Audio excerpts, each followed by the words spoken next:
انه بتجيبه هنا ببالة وعتيق وتبيع بيهن، صوتك يساعد. لا عمي، هاي طريقة جديدة اجذب بيها الزباين. تعال حبيبي، ايش عندك استنساخ معاملة؟ تعال مشيك وياها بوسهم. اي ولك بعد اسهلها لروحك سهل، روح توسل بي انت وشواربك الانفلاقية هاي. هسه ما علينا عمي، باكر جمعة وقلنا نجيكم انا وبلقيس وكرومي. حضرونا غدا، شوف كباب، باكر مندي، حتى لو باكله بدنا ما يخالف، المهم شوفتكم. لا عيني لا تجونا، انت هنا 24 ساعة مقابلني، ذاك ابنك العفريت هم طالع عليك دقيقة واحدة ما يسكت، وانا ما عايزتني دوخة راس. مو بلقيس مشتاقت لك وقالت البارح حلمت بابويا ولازم نروح لهم ونتغدى يمهم. ولك اول البارحة كنتوا يمنا اليوم كله وحتى ما خليتونا انام الظهر، شنو لكم انتوا ما تقعدون ببيتكم؟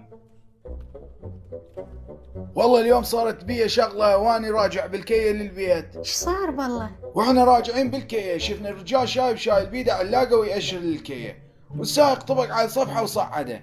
مشينا مسافة والحج صاح على السائق: يا سايقنا على كيفك بالطصات، لا هاي بالعلاقة تروح تنفجر. واحنا من سمعنا هيك قال، كل واحد طفر من الجامل يمه، حتى السائق الطيام طفر وعاف السيارة. وبعدين شايب طلع شايل كرشه مال طلي بعلاقته وخاف عليها لا تروح تنفجر.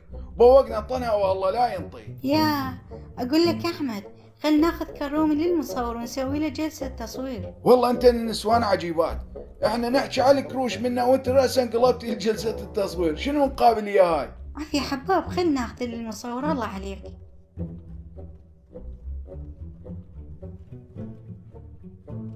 هاي هي اختي، انت اشهري لي الطفل حتى يباوع عليك وانا اطق له صورة. كرومي باوع عليه حبيبي، باوع عليه.